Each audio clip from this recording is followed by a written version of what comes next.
The Knights of the Round Table, or the legendary Knights of the Fellowship of King Arthur, that first appeared in the matter of Britain literature in the mid-12th century. The Knights are an order dedicated to the ensuring the peace of Arthur's kingdom, following an early warring period, entrusted in later years to undergo a mystical quest for the Holy Grail. The round table at which they meet is a symbol of the equality of its members, who range from sovereign royals to minor nobles.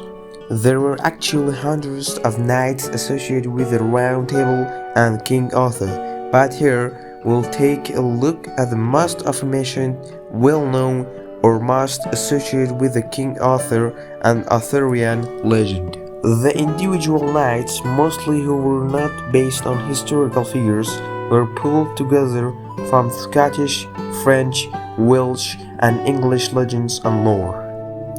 Some of them Geoffrey of Monmouth wrote about as early as 1136 AD in his History of the Kings of Britain, while others were popularized by Sir Thomas Malory, or even as late as Alfred Lord Tennyson in the early 18th century. The legend of the Knights of the Round Table can be traced back to the Middle Period, when Arthurian stories were first recorded in the written form. These stories were likely influenced by several historical and mythological sources, including the Welsh tales of the Mabinogion, the Norse sagas, and the chivalric Romance literature of the Middle Ages. The history of the Knights of the Round Table is shrouded in mystery and legend, as the stories surrounding them have been passed down through oral tradition and written accounts for centuries. According to the most widely accepted version of the legend, the Knights of the Round Table were a group of brave warriors who pledged to defend the kingdom of Camelot and uphold the values of chivalry.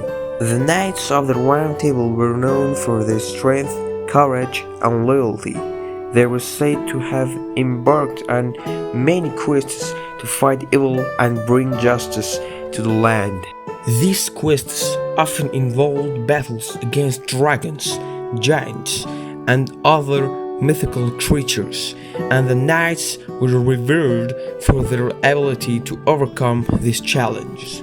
The various Round Table stories present an assortment of knights from all over Great Britain and abroad, some of whom are even from outside of Europe. Their ranks often include Arthur's close and distant relatives, such as Agravain, Gareth, and Ewan, as well as his reconciled former enemies like Galahad, Pellinor, and Lot.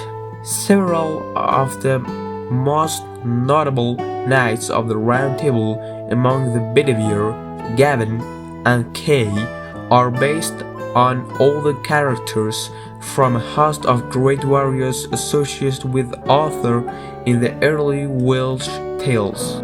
Some, such as Lancelot, Percival, and Tristan, feature in the roles of a protagonist in various works of chivalric romance. Other well-known members of the Round Table include the Holy Knight Galahad, replacing Percival as the main Grail Knight in the later stories, and Arthur's traitorous son and nemesis Mordred.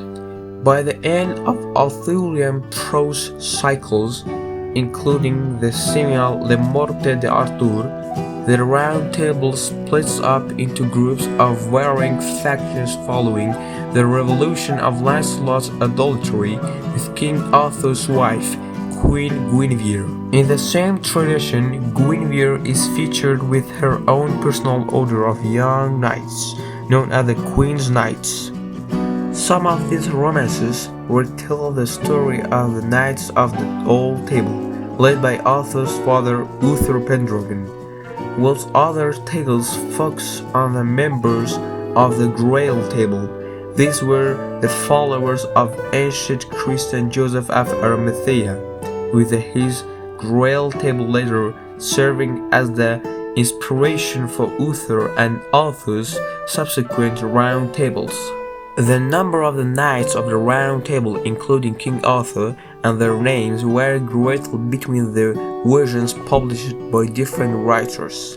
The figure may range from a dozen to as many as 1,600, the latter claimed by laymen. Most commonly, there are between 100 and 300 seats at the table, often with one seat usually permanently empty. In Arthurian legend, the said Perillus, also known as the perilous seat, is a vacant seat at a round table reserved by Merlin for the knight who would one day be successful in the quest for the Holy Grail. According to many scholars, the motive of the dangerous seat can be further traced to Welsh, Cornish, and Breton mythology, from which the bulk of the Arthurian legend was derived. According to this theory, the said Perillus was a half-remembered version of a Celtic kingship ritual that has parallels in the Irish Lea Fale. As I mentioned before, the seats were between 100 and 300 at a table. 300 was also chosen by Edward III of England when he decided to create his own Order of the Round Table at Windsor Castle in 1344. In many versions, there are over 100 members, as with 140 according to Thomas Mallory, 150 in Caxton's version, and Hartman von Au. Some sources state much smaller numbers, such as 13 in the Didiot Percival, 50 in the Prose Merlin, but there were 12 knights, each with a unique personality and skill set. Here is a brief overview of each of the 12 knights. The first is Lancelot. Sir Lancelot was the most famous of the Knights of the Round Table. He was known for his bravery, strength, and loyalty to the King Arthur, and was considered one of England's greatest knights. He was also a skilled fighter known for his ability to perform incredible feats of strength and courage. Legend tells us that Lancelot was the father of Galahad by Helena. It was another Helena, Helena of Astolat, who died of a broken heart because Lancelot did not return her love and affection, once again winning all the ladies of the court with his wisdom and charm.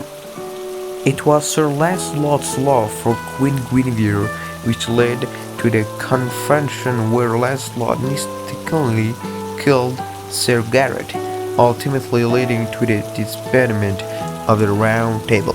Many sources refer to the common affection between Lancelot and Queen Guinevere, and there may be some truth to even more than a common affection, since Lancelot was the favorite of the queens. He rescued her from being burned at the stake on 2 different occasions, and it was at one of these rescues that Lancelot mistakenly killed Sir Gareth, which led to the disbandment of the Round Table. After the queen repented to an abbey as a nun, Lancelot lived the rest of his life as a hermit in penance.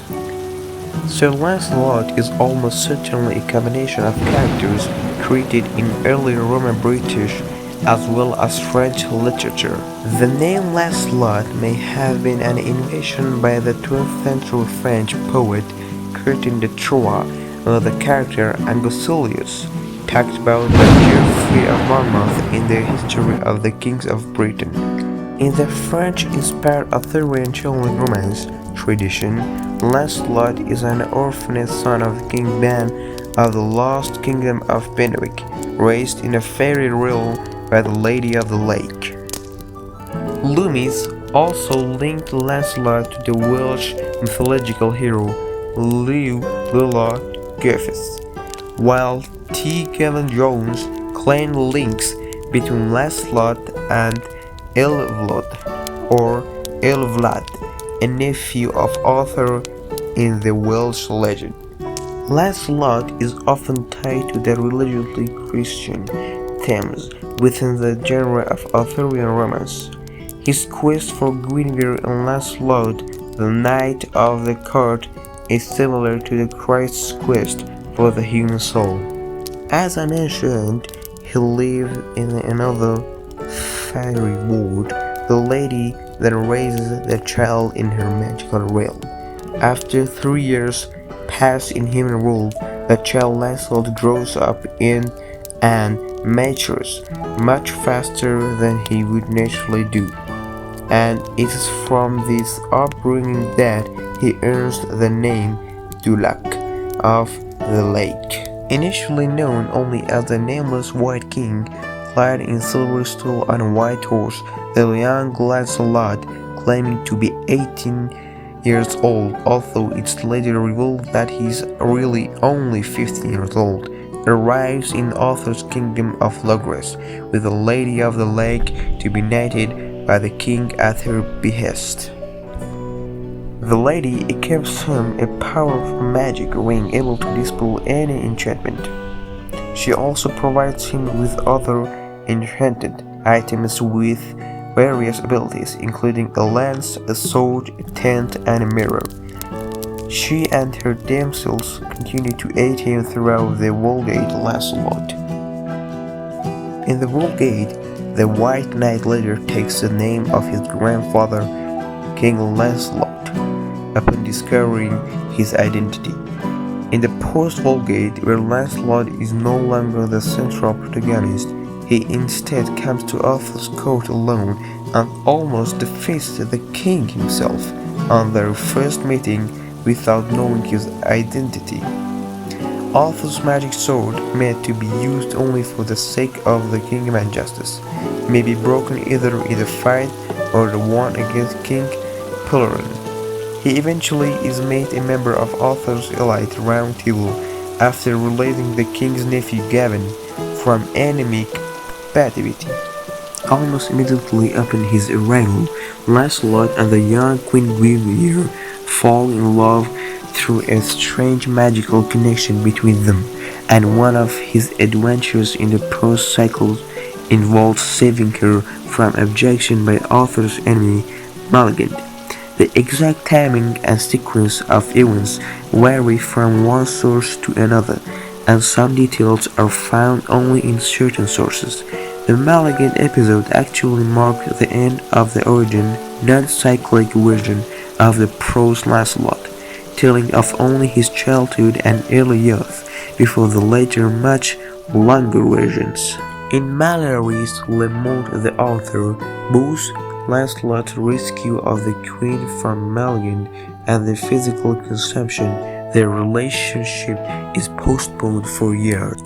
At one point, Lancelot, up to then still going as just as the White Knight, conquers and wins for himself a castle in Britain known as Joyous Gard, a former Dolorous Gard, where he learns his real name and heritage, taking the name of his illustrious ancestors Lancelot as his own. With the help of King Arthur, Lancelot then defeats Claudius and his allied Romans in the Vulgate and recovers his father's kingdom. However, he again decided to remain at Camelot along with his cousins Bros and Lionel and his illegitimate half-brother Hector the Maris. Lancelot, incognito as the Black Knight, on another occasion he disguised himself as the Red Knight as well, also plays a decisive role in the war between Arthur and a powerful foreign invader, Prince Galahad. Galahad is poised to become the victor and conquer Arthur's kingdom, but he's taken by Lancelot's amazing battlefield performance and offers him a boon in return for the privilege of the one night's company in the bivouac. Lancelot accepts and uses his boon to demand that Galahad surrender peacefully to Arthur. Faithful to Queen Guinevere, he refused the forceful advances of Queen Morgan le Fay, Arthur's inherent sister. Morgan constantly attempts to seduce Lancelot, whom she at once lustfully loves and hates with the same great intensity. She even kidnaps him repeatedly, once with her coven of fellow magical queens, including Sibylle. In the source, Guinevere blames all the destruction of the Round Table upon their adulterous relationship, which is the seed of all the dismay that followed, and becomes a nun. She refuses to kill Lancelot one last time, telling him to return to his lands and that he will never see her face again. Upon hearing this, Lancelot declares that if she will take the life of Pentheus, then so will he. Lancelot retires to a hermitage to seek redemption, with 8 of his kin joining him in a monastic life, including Hector. As monk, he later conducts last rites over Guinevere's body, who had become an abbess. In a dream, he is warned that she is dying and sets out to visit her, but Guinevere prays that she die before he arrives, which she does. As she had declared, he never saw her face again in life.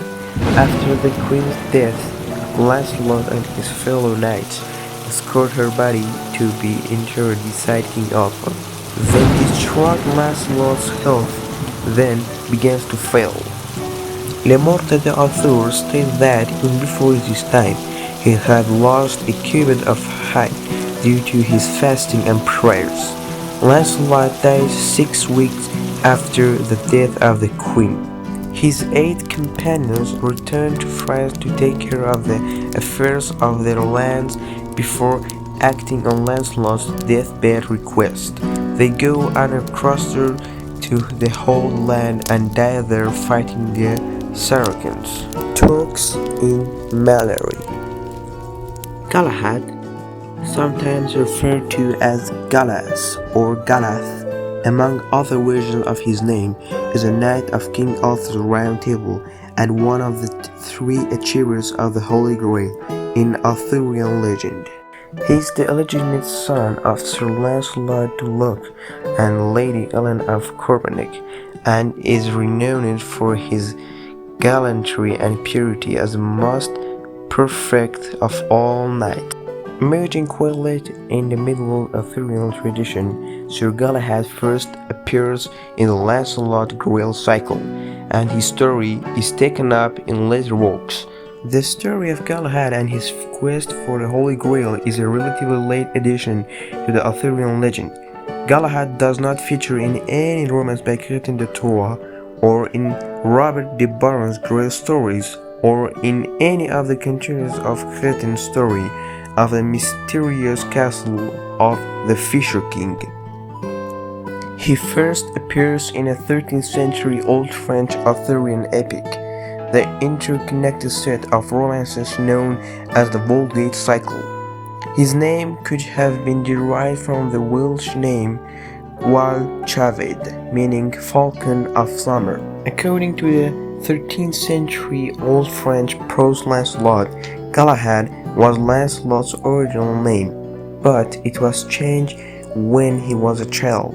At his birth, therefore, Galahad is given his father's own original name. Merlin prophesied that Galahad will surpass his father in valor and be successful in his search for the Holy Grail. The Holy Grail quest is a massive story, and I will explain in the next part. On one occasion, a sword in a stone was seen in a river by King Arthur's knights, and legend stated that only the world's best knight could pull out the sword. Galahad was led into King Arthur's court, where he sat in the Say Perleus, the vacant seat at the Round Table reserved for the knight who would one day be successful at recovering the Holy Grail. Following his seat at the round table, Galahad then drew the sword from the stone. Years later, while at Arthur's court, the Holy Grail appeared in a vision to Galahad and showed him that he was one of the 3 knights chosen to undertake the quest for the Holy Grail. He was given a white shield made by Evelake, with a red cross which Joseph of Arimathea had drowned in blood. In the course of his quest, he joined up with Sir Percival, Sir Bors the Ganis, and Percival's sister. Once on board Solomon's ship, Sir Galahad obtained the Sword of David, and after the death of Percival's sister, the trio split up for a while, and Galahad traveled with his father, Sir Lancelot. Galahad was always known as the perfect knight, perfect in courage, gentleness, courtesy, and chivalry. Eventually, Bors left Galahad and Percival to take Percival's sister Betty back to England, and so Galahad and Percival traveled along together. According to legend, after bidding farewell to Percival, Galahad ascends to heaven with the angels, and thus never truly dies. Well, before Galahad's birth, Merlin had prophesied of Galahad, telling Uther Pendragon that one would come up who would fill the table of Joseph, but he had not yet been born. Sir Percival was first mentioned by the French author Quentin de Troyes in the tale Percival, the Story of the Grail. He is best known for being the original hero in the quest for the Grail, before being replaced in later literature by Galahad. Sir Percival was raised by his mother in ignorance of arms and courtesy. Yet, because of his upbringing, Percival was one of the most gracious and innocent of the knights of the Round Table. Percival's natural powers ultimately led him to King Arthur's court, where he immediately set off in pursuit of a knight who had offended Queen Guinevere. Percival was a Grail Knight, or one of the Grail Knights in the numerous medieval and modern stories of the Grail quest. Saint Graal, one of the early mentions of Percival written by Robert de Baron, talks about Percival as having a noble birth. But in many of the other stories, Percival comes from very humble beginnings. Sir Percival's sister, Dendraine, is talked about in many of the legends and is associated with the Holy Grail. In some stories, she is the bearer of the Holy Grail. In a few instances, Percival is associated with being the son of King Pellinore, which would have made Percival the brother of Sir Aglovale, Sir Lamorak, and Sir Dorner. In many of the medieval versions of the story, Sir Percival or Parsifal is very simple and almost foolish, but even in these versions of the story, he is pure enough of heart to ultimately become the keeper of the Grail. Sir Gawain was generally said to be the nephew of King Arthur. Gawain's parents were King Lot of Orkney and Morgause, though his mother is said to be Anna in Geoffrey of Monmouth's History of the Kings of Britain. Upon the death of King Lot, Gawain became the head of the Orkney clan, which includes in many sources his brothers Argovain, Gareth, and Gareth, and his half-brother Mordred. Though Lancelot is often referred to as the greatest knight, Gawain is also referred to as the greatest knight of the Round Table on occasion, and is most recognized from Sir Gawain and the Green Knight. It seemed to be common knowledge that Sir Gawain was also the most trusted friend of Sir Lancelot, and in some legends he seems to be the rightful heir to the throne of Camelot once King Arthur passes. The accidental death of Sir Gawain's brothers, Sir Gareth, as Sir Lancelot's hands caused Gawain, one of the mightiest warriors at court, to become the bitter enemy of his once greatest friend. Legend says that Gawain was mortally wounded in a fight with Lancelot, who then lay for 2 nights weeping at Gawain's tomb. Before his death, Gavin repented of his bitterness towards Lancelot and forgave him. The real name of Gwalch, which Gavin is derived, means hawk, and is a typical epithet in medieval Welsh poetry. Many of the early references to Gavin appears in the early 12th century and are mostly Welsh in origin. Gavin also appears in Geoffrey of Monmouth's History of the Knights of Britain, where he is a central character but stays in more of a supporting role.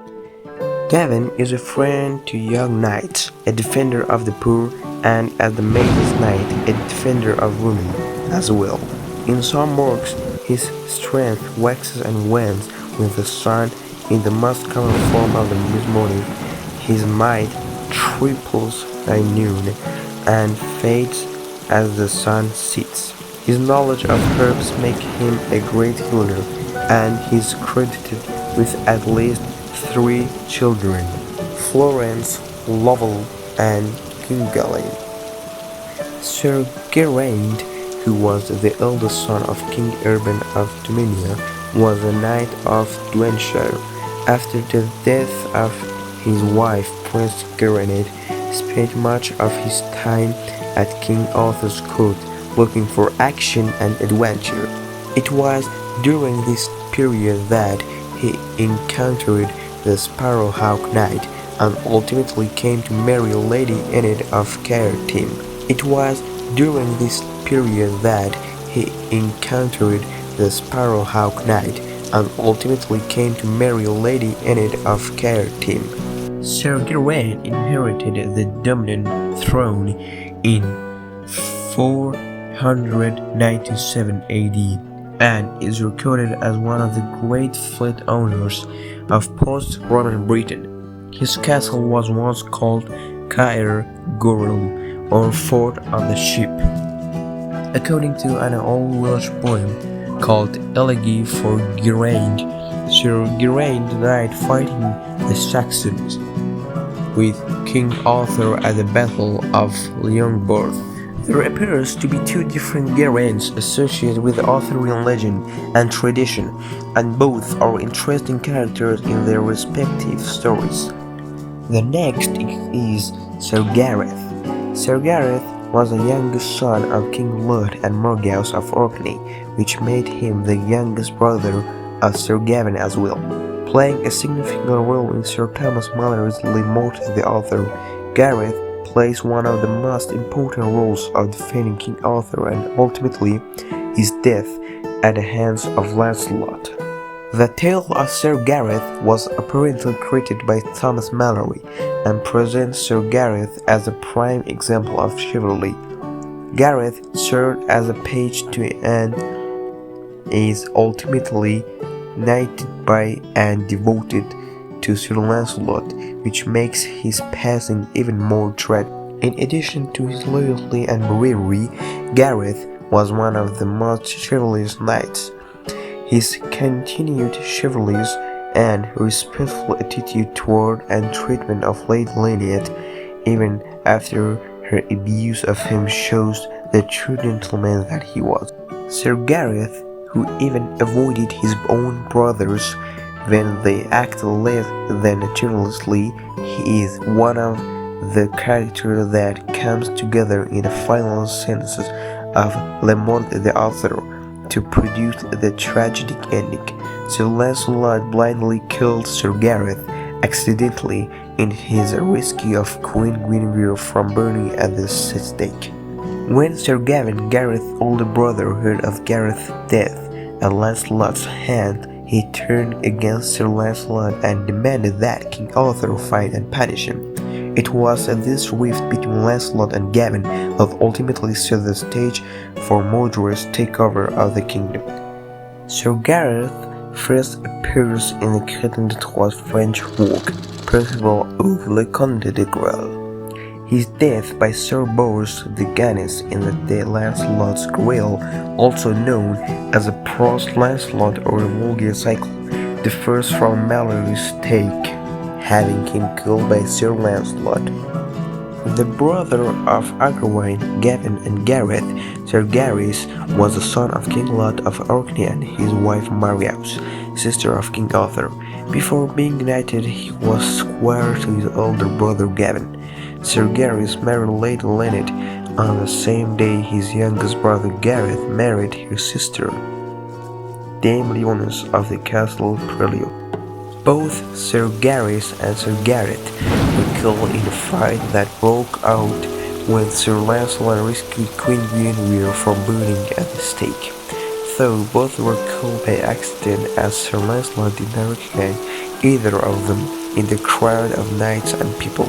Because of the death of Sir Gareth and Sir Gavin, their elder brother Sir Gavin was deeply bitter at Lancelot for the rest of his life. Crétin de Troyes is the first to write about Sir Gareth in his work Percival, the story of the Grail. Several of Sir Gareth's adventures are also written about and highlighted in the Lancelot Grey Vulgate cycle as well. It's possible that Sir Gareth and Sir Gareth were the same character in origin, and both are written about by Malory and then T.H. White in The Once and Future King. White refers to Sir Gareth as being a bit dumb or dim-witted. In addition to that, only one brother is ever named for Gwalmich, Ap Govar, the character from Welsh mythology traditionally identified with Gavin. This character, Gwalchfed, is a likely source of Gareth and Gareth, if Gavin was indeed derived from Gwalchmai. The next is Sir Bedivere. Sir Bedivere, a truly deep and a fervent supporter of King Arthur from the very start. He never waned from that support. Bedivere was also one of the first knights to join the Fellowship of the Round Table, and was by the King Arthur's side at his death and transport to the Isle of Avallon. Sir Bedivere also helped King Arthur fight the giant of Mount St. Michael and later was made Duke of Neustria. Sir Bedivere lost one of his hands in battle and spent the rest of his life fighting with only one hand. He had a son called Amaran and a daughter named Inrock. Sir Bedivere was present at the last battle, that fateful battle of Camelot between the forces of King Arthur and the evil forces of his nephew, Sir Mordred. Bedivere and Arthur alone survived the battle, and the king gave him the command to throw Excalibur back into the lake. After laying twice to King Arthur, Bedivere finally tossed the precious sword out into the lake, and the hand of the Lady of the Lake came up out of the water and retrieved the sword to its watery home. Derived from the Welsh name Bedivere, Bedivere was named after his grandfather, who was also known as Bedivere, and founded the city of Bayeux. Years after the final battle, Sir Bedivere was killed fighting in the Roman camp. Bedivere is one of Arthur's loyal allies in Geoffrey of Monmouth History Regum Britannia, and maintains this position in much later Arthurian literature. He also joins Arthur in his war against Emperor Lucas of Rome, in which he dies fighting. The next knight is Sir Ector. Sir Ector was a nobleman and knight who was entrusted with Arthur as a young child by Merlin the magician. Arthur grew up knowing Sir Ector as his father, and Ector remained clueless as to the true identity of the young Arthur. Sir Kay was also the son of Ector, and Kay and Arthur grew up together as brothers. Sir Ector always treated Arthur as his son and raised him in a respectable manner up until Arthur pulled the sword from the stone and then took his rightful place as King of Britain. Not to be confused with the half-brother of Sir Lancelot, Sir Ector was also known as a lord, tradesman, and even a king in some legends and stories. Sir Ector is also known as Sir Hector, Antor, or even Ectorius in some legends. Probably the eldest knight of the Round Table, Sir Ector, had an estate in the county as well as properties in London and throughout England. Sir Ector appeared in some of the earliest stories of King Arthur, including the Lancelot Grey Cycle, Vulgate Cycle, and later on in Sir Thomas Malory Le Morte d'Arthur. Later on, T.H. White makes references to Sir Ector, telling readers that his lands lie somewhere in the forest Sauvage. Sir Kay was the son of Sir Ector or Ectorius and the foster brother of King Arthur. History records Kai in Welsh as being a very tall man and a fierce warrior, as shown by his epithet, the Tall. He appears in the Mabinogion tale of Cortwech and Olwen as the foremost warrior at the court of King Arthur, according to other legends. Sir Kay had mystical powers and was called one of the 3 enchanted knights of Britain. At times, Sir Kay was unpredictable and had a cruel and violent temper, but he was Arthur's guardian and one of his most faithful companions. Sir Kay married Andromache, daughter of King Cador of Northumberland, and he is credited with 2 sons, Garvanen and Gronsis, and a daughter named Clemon. Some sources say that Sir Kay was a Saxon, but was unlike the heathen Saxons because he was a Christian. There are different accounts of Sir Kay's death, and throughout Welsh literature is claimed that he was killed by Wadwag, who was in turn killed by Arthur, but he is also said to have been killed by the Romans or in the war against Mordred. Though mentioned in several of the Welsh legends, Sir Kay really plays an important role in the Arthurian legend. In Geoffrey of Monmouth, The History of the King of Britain, where he and Sir Bedivere helped King Arthur defeat and kill the giant of Mount St. Michael.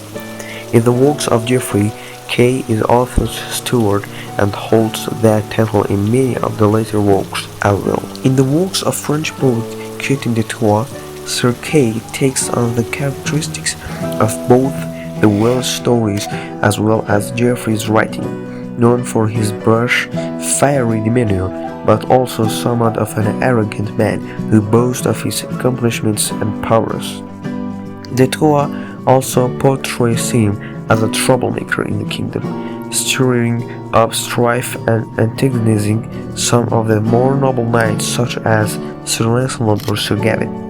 According to Sir Thomas Malory, Sir Kay did not die in the Roman war, but was part of the party sent to try and retrieve Excalibur's sacred scabbard right before the final battle, the Battle of Camelot. Tradition tells us that he was one of the few survivors of the Battle of Camelot, though other stories state that he was never involved in the battle to begin with. The next knight is Sir Bors the Ganis. Sir Bors the Ganis was the only knight of the 3 Grail Knights to survive the quest for the Holy Grail and return to King Arthur's court. His father's name was Bors as well, and he later succeeded his father as King of Ganis. Sir Bors was a chaste knight and had sworn a vow of purity while remaining single, but the daughter of King Brandigoris fell in love with him. While using the aid of a magic ring, she forced Sir Bors into loving her, thus breaking his vow. As a result of this union, Bors became the father of Eliane the White, later Emperor of Constantinople. Sir Bors was the cousin of Sir Lancelot du Lac, and he steadfastly supported his cousin against King Arthur during the conflict between the two surrounding the identity of Lancelot and Queen Guinevere. After Sir Lancelot's death, Bors returned to the Holy Land where he died fighting in the Crusaders. It has been suggested that, in origin, Bors may have been a character who figures in Welsh legend as Gyr. In Le Morte d'Arthur, Sir Bors volunteers to fight as the champion of Queen Guinevere when she is accused of poisoning another knight. Reluctant at first, he finally agrees to fight for her, but Sir Lancelot arrived at the last minute to take his place and fight for a queen. After Lancelot's affair with Guinevere was exposed, Sir Bors joined Lancelot in exile. Ultimately, Lancelot and Bors reunited with King Arthur and Gavin, when Gavin sent a letter asking for their help in the fight against Mordred. In La Morte d'Arthur, Sir Bors volunteers to fight as the champion of Queen Guinevere when she is accused of poisoning another knight. Reluctant at first, he finally agrees to fight for her, but Sir Lancelot arrived at the last minute to take his place and fight for a queen. After Lancelot's affair with Guinevere was exposed, Sir Bors joined Lancelot in exile. Ultimately, Lancelot and Bors reunited with King Arthur and Gavin, when Gavin sent a letter asking for their help in the fight against Mordred. Sir Lamorak, the son of King Pellinore, a great knight in his own right. Sir Lamorak was the brother of Percival according to some legends. Lamorak was one of the strongest, fiercest, and the most brutal knights at the Round Table.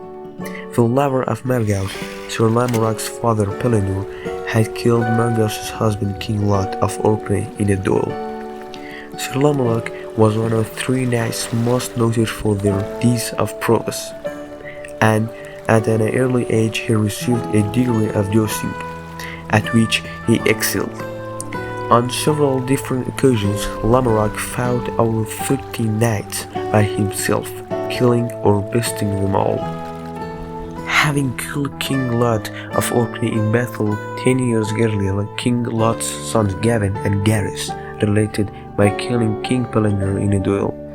This infuriated Sir Lamorak, who had joined the Round Table, and whether or not it was retaliation, Lamorak began as his affair with Gavin and Gareth's mother Margaux.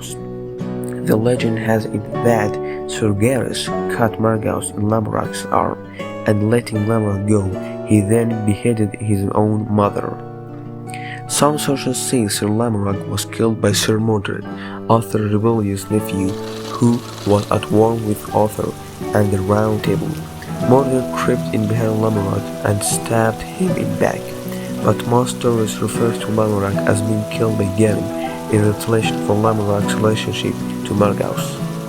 Sir Penel le Savage attempted to avenge Lamorak's murder by poisoning Gavin at Queen Guinevere's dinner party, but the poison was accidentally drunk by another knight. It was because of that mistake that Queen Guinevere was falsely accused of the poisoning death, and execution attempt was made against her. Sir Tristan, or Tristram in Old English, was a contemporary of King Arthur and a knight of the Round Table. He was the nephew of and champion of King Mark of Cornwall and the son of Melodius, King of Leonis. Tristan's mother died when he was born, and as a young man he went to live with his uncle Mark in Cornwall, becoming his uncle's champion. Sir Tristan became the champion of his uncle upon defeating and killing Marhaus of Ireland in a duel. That defeat led to a truce with King Anguish of Ireland, who arranged for his daughter Isolde to be married to King Mark. Sir Tristan, who was sent to Ireland to fetch the would-be queen, but while in the process of bringing her back to Cornwall, Tristan and Isolde felt hopelessly in love with one another. Upon realizing there was no hope for them to stay together and live in a normal life, they fled from King Mark and lived the rest of their days on the run. Sir Tristan and Isolde spent years on the run, hiding in the hills, in the monasteries, and wherever they could stay hidden. Ultimately, though, legends say that while Tristan was playing his harp for Isolde, King Mark snuck in behind him and killed him with a dagger or a lance in the back. According to the Italian version of the story, Tristan and Isolde had 2 children, bearing their names, while the French version of the legend gives them 1 son, Uasse, and a grandson, Mark. The Tristan stone in Cornwall is another monument to Sir Tristan, which has stood for hundreds of years. Sir Tristan made his first recorded appearance in the 12th century in British mythology, circulating in the north of France and the Kingdom of Brittany. French poet Quentin de Troyes was one of the earliest to mention Tristan in his poem Clígias, in which he tells his own version of the story of Tristan and Isolde. Unfortunately, there are no known copies of Clígias in print anywhere. Sir Thomas Malory shortened the French version and ultimately wrote his own version called the Book of Sir Tristram de Lyonesse, which would eventually become a part of the Morte d'Arthur. The name Tristan comes from the ancient Breton word, which means the clanking swords of iron, while many other more modern languages translate the name Tristan sadness. The name Tristan may very well be Pictish in origin, though, and it is interesting to note that the Pictish king Talaric III was succeeded by Drost V. Another interesting observation is that the kingdom of Lyonesse, from which Tristan would have hailed, doesn't appear to exist in history, though there were two places called Lyonesse. One is in Brittany, while the other is from the Old French transgression of Lothian. Some historians believe, though, that Lyonesse is probably the islet of Sicily, which would become multiple islands at high tide and one large island at low tide. Sir Agravain, touted as being one of the most handsome knights of the Round Table, was also a skilled fighter and strategist. Legend has it that in areas of the text Agravain may have had a not so perfect reputation, but in later manuscripts he is referred to as noble and chivalrous. In Sir Gawain and the Great Knight, Agravain is mentioned as Agravain of the Hard Hand, and later under Quentin de Troyes Percival, he is mentioned in the list of respectable knights. According to most legends, Sir Agravain is the second oldest son of King Lot of Orkney and his wife Margaux, the sister of King Arthur. Along with being a nephew of the king, he was the brother of Sir Gawain, Gareth and Garrett, and the half-brother of Mordred. In contrast to his brothers Sir Gawain and Sir Garrett, Agravain is known for his sharp tongue and at times his ungentlemanlike conduct. In some instances, he is even portrayed as being malicious and villainous. In the prose Lancelot of the Walking Cycle, Sir Agravain is described as being taller than Gawain, with somewhat misshapen body. It goes on to say he was a fine knight, but arrogant and full of evil words. In later traditions, Sir Agravain is the killer of Lamorak, in relation for the affair with his mother, Margaux. And in some literature, he is the knight who exposes Queen Guinevere's affair with Sir Lancelot, thus setting off the string of events that would lead to the demise of the Round Table. Though his brothers Gawain, Gareth, and Gareth try to stop him, Agravain breaks ranks and joins Mordred in setting out to catch Lancelot and Guinevere in the act. As I mentioned, the number of the knights are very high, but these few knights were the most famous knights among the knights of King Arthur. Thanks for watching, and don't forget to like, comment, and subscribe.